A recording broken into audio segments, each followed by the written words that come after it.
双语音标领航，注音阅读启蒙，叶兴阳有声读物。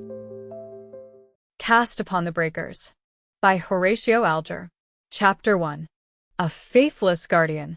Well, goodbye, Rodney. I leave school tomorrow. I am going to learn a trade. I am sorry to part with you. David, couldn't you stay another term? No. My uncle says I must be earning my living, and I have a chance to learn the carpenter's trade. Where are you going? To Duffield, some 20 miles away. I wish I were in your shoes. You have no money cares, and can go on quietly and complete your education. I don't know how I am situated, David. I only know that my guardian pays my expenses at this boarding school. Yes, you are a star boarder, and have the nicest room in the institution. I am only a poor day scholar. Still, I feel thankful that I have been allowed to remain as long as I have. Who is your guardian? A Mr. Benjamin Fielding, of New York. Is he a businessman? I believe so. Do you know how much you'll inherit when you come of age? Asked David, after a short pause. I haven't an idea. It seems to me your guardian ought to have told you. I scarcely know my guardian. 5 years ago, I spent a week at his home. I don't remember much about it except that he lives in a handsome house and has plenty of servants. Since then, as you know, I have passed most of my time here, except that in the summer I was allowed to board at the Catgills or any country place I might select. Yes, and I remember one year you took me with you and paid all my expenses. I shall never forget your kindness, and how much I enjoyed that summer. Rodney Ropes smiled, and his smile made his usually grave face look very attractive. My dear David, he said, it was all selfishness on my part. I knew I should enjoy myself much better with a companion. You may call that selfishness, Rodney, but it is a kind of selfishness that makes me your devoted friend. How long do you think you shall remain at school? I don't know. My guardian has never told me his plans for me. I wish he would. I shall miss you, Rodney, but we will correspond, won't we? Surely. You know I shall always feel interested in you and your welfare. David was a plain boy of humble parentage, and would probably be a hard-working mechanic. In fact, he was looking for nothing better. But Rodney Ropes looked to be of genteel blood, and had the air of one who had been brought up a gentleman. But different as they were in social position, the two boys had always been devoted friends. The boarding school of which Rodney was, as his friend expressed himself, a star pupil, was situated about 50 miles from the city of New York. It was under the charge of Dr. Sampson, a tall, thin man of fair scholarship, keenly alive to his own interest, who showed partiality for his richer pupils, and whenever he had occasion to censure bore most heavily upon boys like David Hull, who was poor. Rodney occupied alone the finest room in the school. There was a great contrast between his comfortable quarters and the extremely plain dormitories occupied by less favored pupils. In the case of some boys, the favoritism of the teacher would have led them to put on airs, and made them unpopular with their schoolfellows. But Rodney had too noble a nature to be influenced by such considerations. He enjoyed his comfortable room, but treated his schoolfellows with a frank cordiality that made him a general favorite. After David left his room, Rodney sat down to prepare a lesson in Cicero, when he was interrupted by the entrance through the half-open door of a younger boy. Rodney, he said, the doctor would like to see you in his office. Very well, Bronner. I will go down at once. He put aside his book and went down to the office of Dr. Sampson on the first floor. The doctor was sitting at his desk. He turned slightly as Rodney entered. Take a seat, Ropes, he said curtly. His tone was so different from his usual cordiality that Rodney was somewhat surprised. Am I in disgrace? He asked himself. Dr. Sampson doesn't seem as friendly as usual. After a brief interval, Dr. Sampson wheeled round in his office chair. I have a letter for you from your guardian, Ropes, he said. Here it is. Do me the favor to read it here. With some wonder, Rodney took the letter and read as follows. Dear Rodney, I have bad news to communicate. As you know, I was left by your father in charge of you and your fortune. I have never told you the amount, but I will say now that it was about $50,000. Until 2 years since I kept it intact. But then began a series of reverses in which my own fortune was swallowed up. In the hope of relieving myself, I regret to say that I was tempted to use your money. That went also. And now of the whole sum there remains but enough to pay the balance of your school bills, leaving you penniless. How much I regret this, I cannot tell you. I shall leave New York at once. I do not care at present to say where I shall go, but I shall try to make good the loss, and eventually restore to you your lost fortune. I may be successful, or I may not. I shall do my best, and I hope in time to have better news to communicate. One thing I am glad to say. I have a casket containing your mother's jewels. These are intact. I shall send you the casket by express, knowing that you will wish to keep them out of regard for your mother's memory.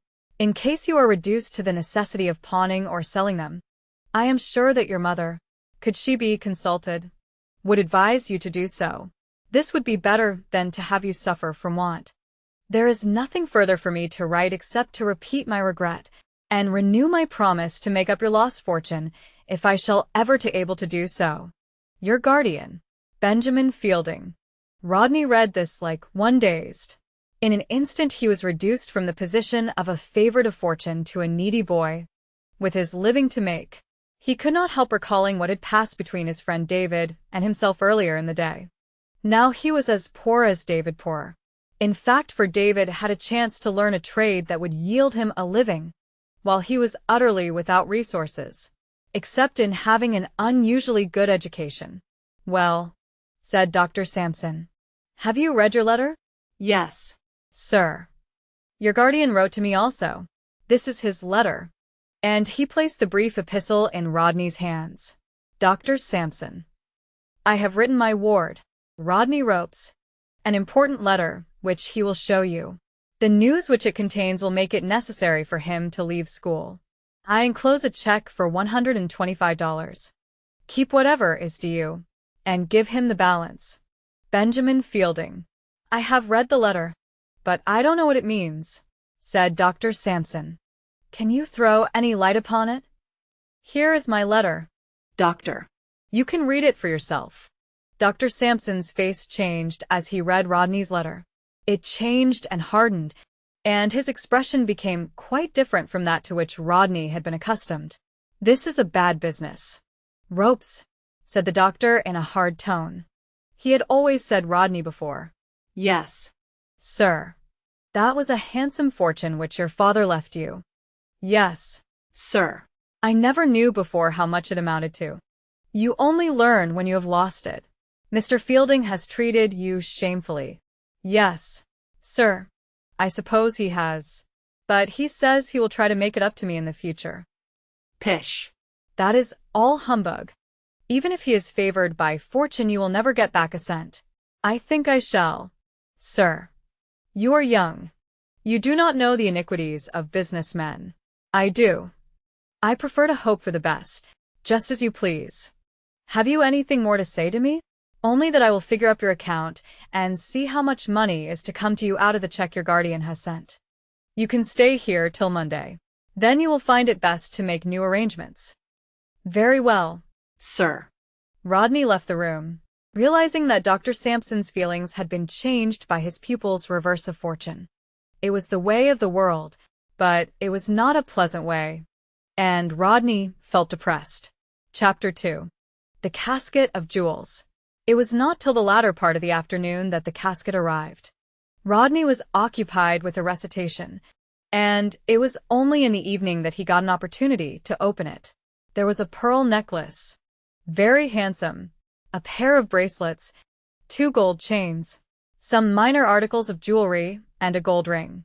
A locket attracted Rodney's notice, and he opened it. It contained the pictures of his father and mother. His father he could barely remember. His mother died before he was old enough to have her image impressed upon his memory. He examined the locket, and his heart was saddened. He felt how different his life would have been had his parents lived. He had never before realized the sorrow of being alone in the world. Misfortune had come upon him, and so far as he knew, he had not a friend. Even Dr. Sampson, who had been paid so much money on his account, and who had always professed so great friendship for him, had turned cold. As he was standing with the locket in his hand, there was a knock at the door. "Come in," he called out. The door opened, and a stout, coarse-looking boy, dressed in an expensive manner, entered. "Good evening, John," said Rodney, but not cordially. Next to himself, John Bundy, who was the son of a wealthy saloon keeper in the city of New York, had been a favorite with Dr. Sampson. If there was anything Dr. Sampson bowed down to and respected, it was wealth, and Mr. Bundy, Sr., was reputed to be worth a considerable fortune. In Rodney's mood, John Bundy was about the last person whom he wanted to see. "Ha," said John, being the open casket. "Where did you get all that jewelry?" "It contains my mother's jewels," said Rodney gravely. "You never showed it to me before." "I never had it before. It came to me by express this afternoon." "It must be worth a good pile of money," said John, his eyes gleaming with cupidity. "I suppose it is." "Have you any idea what it is worth?" "I have no thought about it." "What are you going to do with it?" "It won't be of use to you, especially the diamond earrings," he added, with a coarse laugh. "No," answered Rodney shortly. "My eyes, wouldn't my mother like to own all this jewelry? She's fond of ornament, but Pa won't buy them for her." Rodney did not answer. "I say, Ropes, I mustn't forget my errand. Will you do me a favor?" "What is it?" "Lend me $5 till the 1st of next month. My allowance comes due then. Now I haven't but a quarter left." "What makes you apply to me?" "Bundy, because you always have money. I don't suppose you are worth as much as my father, but you have more money for yourself than I have." "I have had, perhaps, but I haven't now." "Why?" "What's up? What has happened?" "I have lost my fortune." John whistled. This was his way of expressing amazement. "Why?" "What have you been doing? How could you lose your fortune?" "My guardian has lost it for me. That amount to the same thing." "When did you hear that?" "This morning." "Is that true? Are you really a poor boy?" "Yes." John Bundy was astonished. But on the whole, he was not saddened. In the estimation of the school, Rodney had always ranked higher than he, and been looked upon as the star pupil in point of wealth. Now that he was dethroned, John himself would take his place. This would be gratifying, though just at present, and till the beginning of the next month, he would be distressed for ready money. "Well, that's a stunner," he said. "How do you feel about it? Shall you stay in school?" "No. I can't afford it. I must get to work." "Isn't there anything left? Not a cent?" "There may be a few dollars." "And then," said Bundy with a sudden thought, "there is this casket of jewelry. You can sell it for a good deal of money." "I don't mean to sell it." "Then you're a fool. That's all I've got to say. I don't suppose you will understand my feeling in the matter, but these articles belong to my mother. They are all I have to remind me of her. I do not mean to sell them unless it is absolutely necessary." "I would sell them quicker and a wink," said Bundy. "What's the good of keeping them?" "We won't discuss the matter," said Rodney coldly. "Do you mind my telling the other boys about your losing your money?" "No. It will be known tomorrow, at any rate. There is no advantage in concealing it."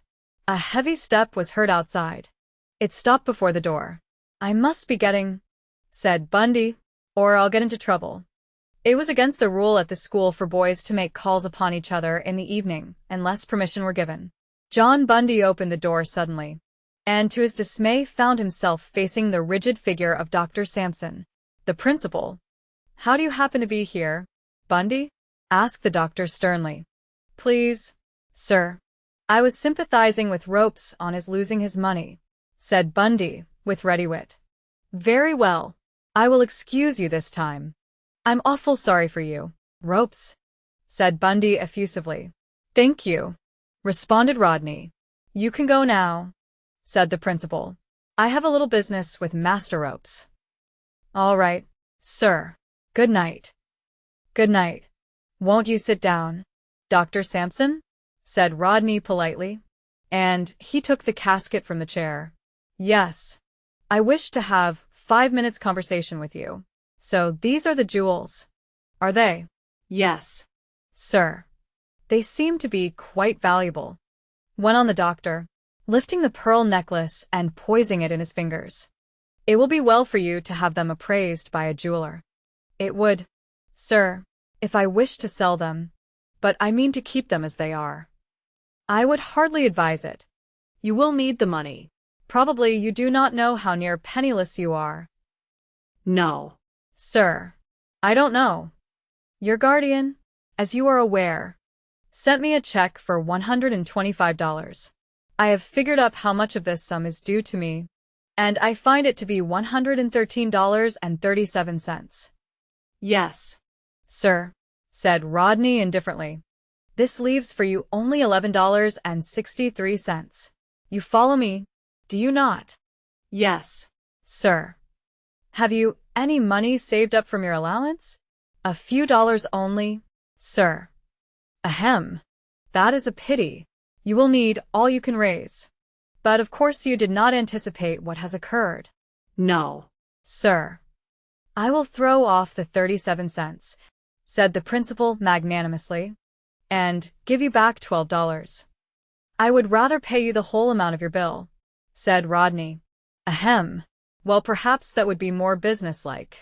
So you don't wish to part with any of the jewelry? Ropes? No, sir.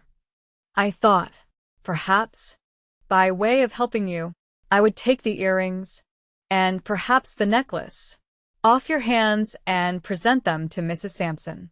Rodney shuddered with aversion at the idea of these precious articles, which had once belonged to his mother, being transferred to the stout and coarse-featured consort of the principal. I think I would rather keep them, he replied. Oh well, just as you please, said Dr. Sampson with a shade of disappointment, for he had no idea of paying more than half what the articles were worth. If the time comes when you wish to dispose of them, let me know. Rodney nodded, but did not answer in words. Of course. Ropes, went on the doctor in a perfunctory way. I am very sorry for you. I shall miss you. And, if I could afford it, I would tell you to stay without charge. But I am a poor man. Yes, said Rodney hastily. I understand. I thank you for your words, but would not under any circumstances accept such a favor at your hands. I am afraid you are proud. Ropes. Pride is a wrong feeling. Perhaps so, Dr. Sampson. But I wish to earn my own living without being indebted to anyone. Perhaps you are right. Ropes. I dare say I should feel so myself. When do you propose leaving us? Some time tomorrow, sir. I shall feel sad to have you go. You have been here so long that you seem to me like a son. But we must submit to the dispensations of Providence. And Dr. Sampson blew a vigorous blast upon his red silk handkerchief. I will give you the balance due in the morning. Very well, sir. Rodney was glad to be left alone. He had no faith in Dr. Sampson's sympathy. The doctor had the reputation of being worth from $30,000 to $40,000,